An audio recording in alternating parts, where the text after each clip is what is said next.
Who are we really? Let's explore this question with a commitment to uncovering an empowering interpretation for ourselves.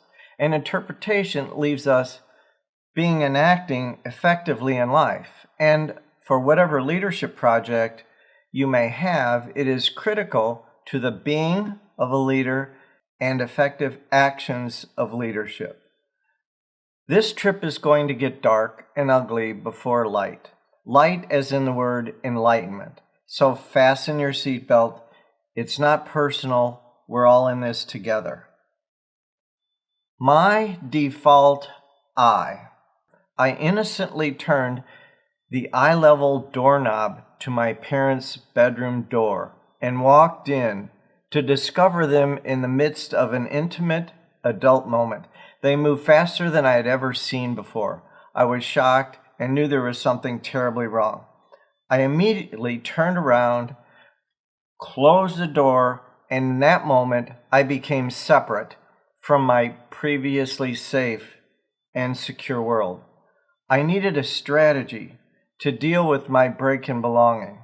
In the magical thinking of a 5-year-old child, I arbitrarily concluded that if I had only known, that would have not happened. So I need to know everything so I don't get caught like that again.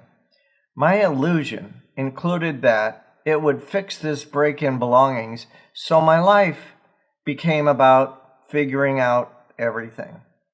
This is a picture of me already at 7 years old. To this day, I have not stopped, and this is part of what I'm doing here, making sure that you also know everything, so you don't have to suffer the embarrassment and humiliation of surprise events that could be prevented by simply knowing everything. Besides, I'm a nice guy. There's other events that shape our lives, like the time I was winning all the prizes at my birthday party. It was my dartboard, and I could beat everyone, so why not? Well, my mother bent down and discreetly whispered in my ear, "Let them win."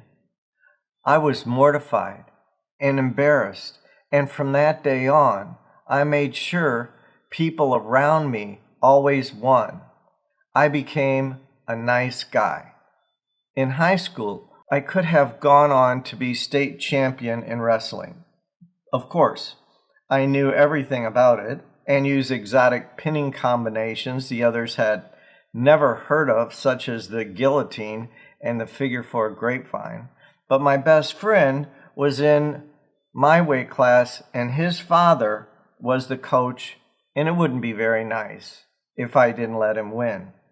Same thing with a girl I liked in grade school. I knew Patsy liked my friend Jack. I gave Jack the confidence and encouragement he needed. I stood aside as my beautiful redhead crush faded into the sunset. There were many other times, but since I'm so nice, I won't bother you with them. One last notable event happens when we are on our own. The moment we realize no one is going to be there to bail us out, pay the bills, take care of things. Maybe they would, but nevertheless, it seems like it is all on my shoulders now. I put together that I'm going to have to do things myself, all alone.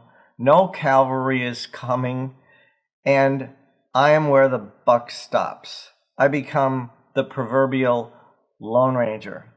What happened was I got my high school sweetheart pregnant during my first year in college. And since, as we already have established, I know what is to be done, and being a nice guy, we ran away to get married. I even had to figure out how to accomplish this while being underage.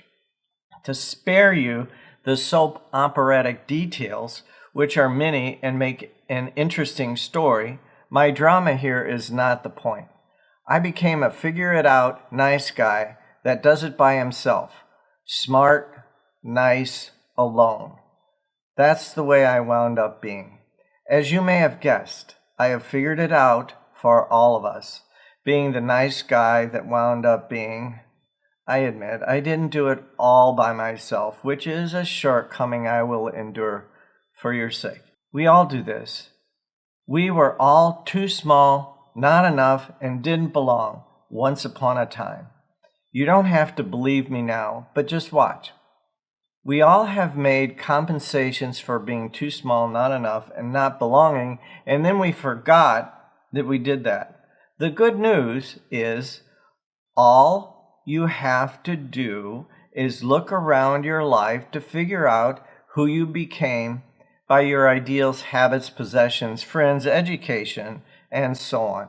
In my case, I happen to have a degree in organic chemistry, obviously useful to figure out the physical world, then a master's in social work from the top social work school in the country. So now I'm figuring out the psychological world. I then called on physicians to convince them to prescribe certain psychoactive pharmaceuticals. I worked in the lab at Mallinckrodt, Monsanto, now Bayer, and I own a construction company where I do nearly all the work myself. But while the guys were working, I was off getting trained in transformational technologies. What else would you expect out of a know-it-all, figure-it-out nice guy doing things by himself? I have studied, figured out, people enough to know how they wound up being. But before we get into all of that, it is supremely critical and immensely important, right? I can't emphasize this enough, to know that the knowing it all, figure it out, being nice, and doing it by myself compensations do not fix my breaks in belonging. In fact, not only do they not cure them, I just do it more because that is all I know to do. If you only have a hammer, everything looks like a nail, as they say. Then, the bigger the breaks in belonging become, because they aren't being fixed by my strategies, it calls upon me to use more of my compensation, spiraling on, larger and larger, with no real relief. To make matters more tortuous and convoluted, since my brain knows how to survive in a world where I have figured things out, be nice, and do it alone, my brain creates a reality in which it can use those compensations, since it would not know how to survive in a world where I don't need those encoded neuronal responses. Our brain's job is to make sure we survive, period. When it comes to survival, it will sacrifice love, compassion in a heartbeat. It's not automatically encoded to go to love and caring when there is a threat, and the whole world is a threat to be compensated for. For now, I ask that you assume this is valid. In a later video, I will prove this point.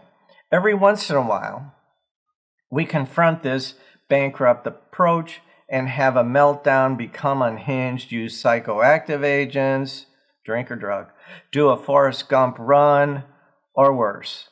A few of us are lucky and we manage to work through it or get some serious assistance from others. We can all see this in other people. We just can't see it in ourselves very well. We become obsessed over our physical beauty, how big our house is, how manicured the lawn is, how much social traction our transportation accrues, our work position, social status, prestige, education, and whatever else to gain admiration that we use to compensate in a world where we're too small, not enough, and don't belong. We try to belong, and we delude ourselves that it's working, hardly noticing that it's not working since we are so heavily invested in this bankrupt path.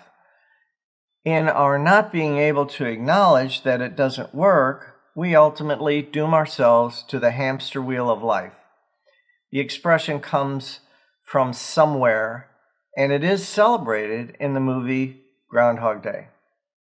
We judge others for being so shallow, which is but a mere reflection of our own futility.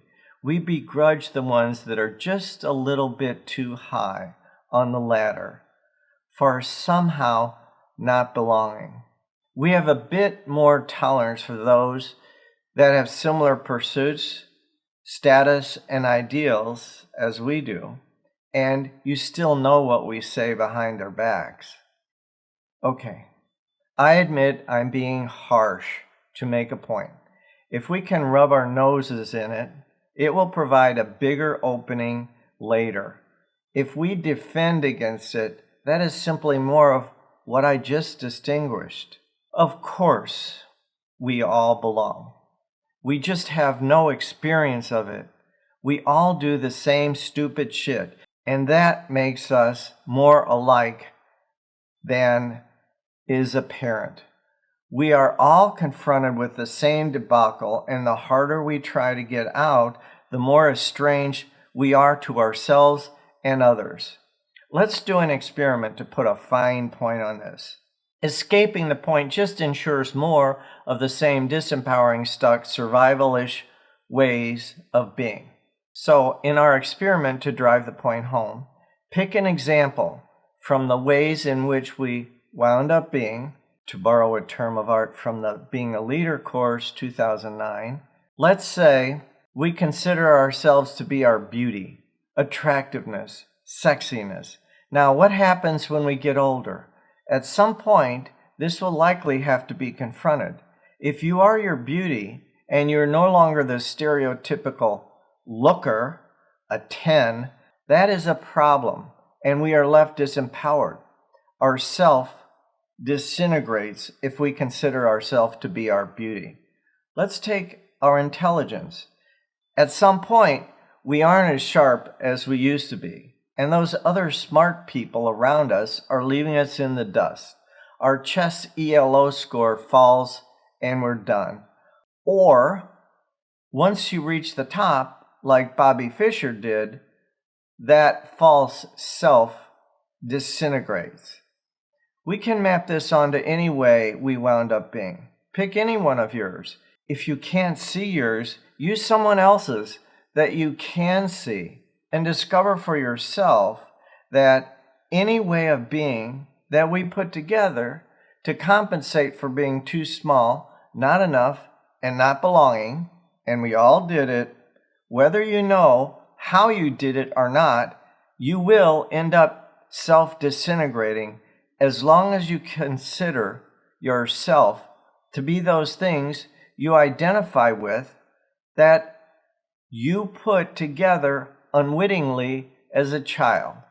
Some of us have reached extraordinary pinnacles. This explains why it is not satisfying, although it sure seems like it should be. The rest of us suffer while trying to make it, and our life is used up in the process. Okay, well done if you can let yourself sink into the unworkableness of that abyss, of the ways we put together to survive. So now what?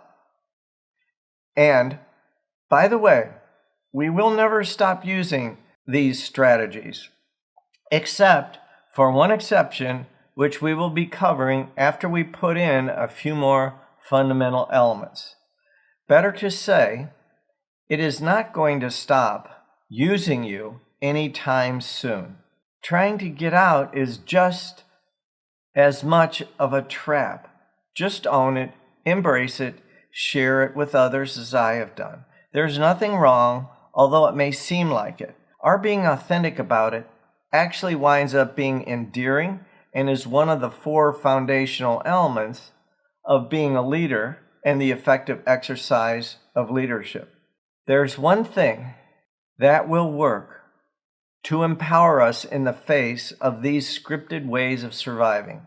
We can constitute ourselves as a kind of self that will not disintegrate. This will empower ourselves in creating another possibility, a transformed self. In this YouTube playlist, I have laid it out from several different directions, so it's difficult to not get. It is worth mastering and is yet so straightforward and simple. In our inquiry into who are you, who am I, or me, who am me, what is a self, to leave us empowered, there are still a few more distinctions to draw, which are on the drawing board. So stay tuned. Your input is very important and requested. While I would like to think my nice figure it out all by myself self, it's not going to work so well. A spoiler alert. The one exception that will leave us empowered involves being up to something bigger than ourselves. It will cost us these ways we wound up being. It's obvious I can't do this alone and will need your genius too. If you are still here, I acknowledge you for the courage to confront our humanity. It's not pretty. Well, at least not yet anyway. If you make the choice, you are part of the team.